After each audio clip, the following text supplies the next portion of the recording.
Sustainable North Central Washington is hosting its first ever fundraising event tomorrow and is inviting community members to join them.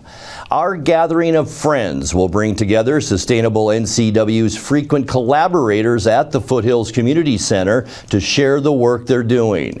Earlier this month, the nonprofit announced Waste Management has expanded its list of accepted recyclable materials to now include certain plastic cups, paper to-go cups, and plastic tubs.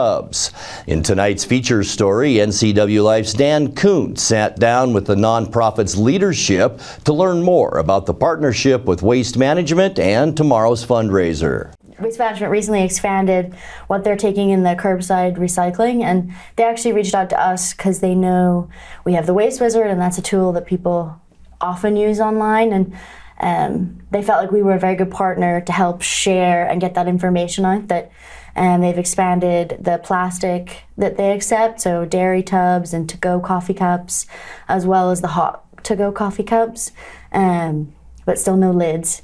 And we were really excited to work with them to get the Waste Wizard updated. If you go on there, you can see it, like that's in a highlighted search, so it's really easy to see. And yeah, we sent out the press release because it was really exciting for us to announce that. The Waste Wizard was the first thing that drove me to your website a gazillion years ago because it's a one page. This is the recyclable items that you use probably almost every day, and this is how they're recycled, and this is where you can take them. It's a great portal. And now that, because I haven't been there for a while, so now it's been expanded. Yeah, there's lots of items on there, including stuff that are hard to recycle or like can't really be recycled, and things that can be reused. Yeah, we've added like consignment stores for clothing. We've been in touch with like hazardous waste to see what they accept in terms of like batteries and vapes and stuff like that. So it's just getting bigger and bigger and bigger, and it's mostly managed by volunteers.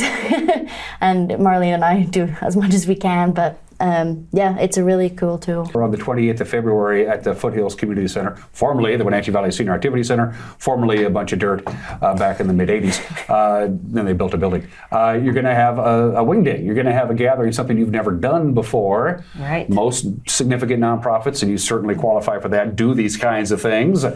Dinner, entertainment, auctions, what have you.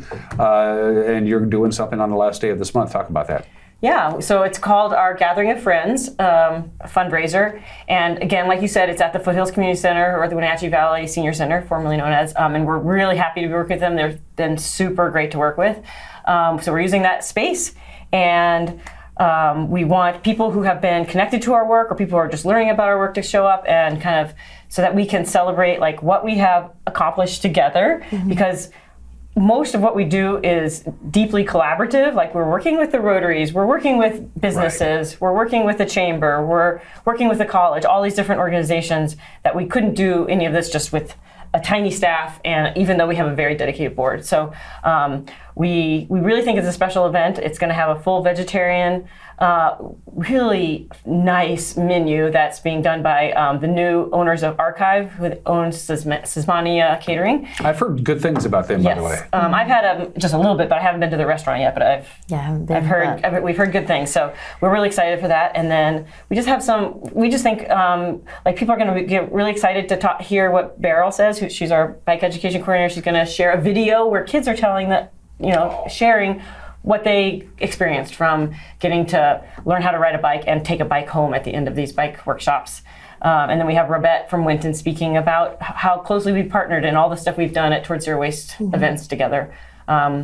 Yeah, I'm really, really excited. And we have Jerry, or Gerardo Perez, who is our MC, and a lot of people know him, and he's going to do a fantastic job. So tickets, how do people go? I'm in, I'll go. I got nothing on the 28th. Yeah, we have more tickets available. So it's pretty easy. If you go to our main page, it's just right there, or you can click on events and find it really easily, and then it'll take you straight to ticketing.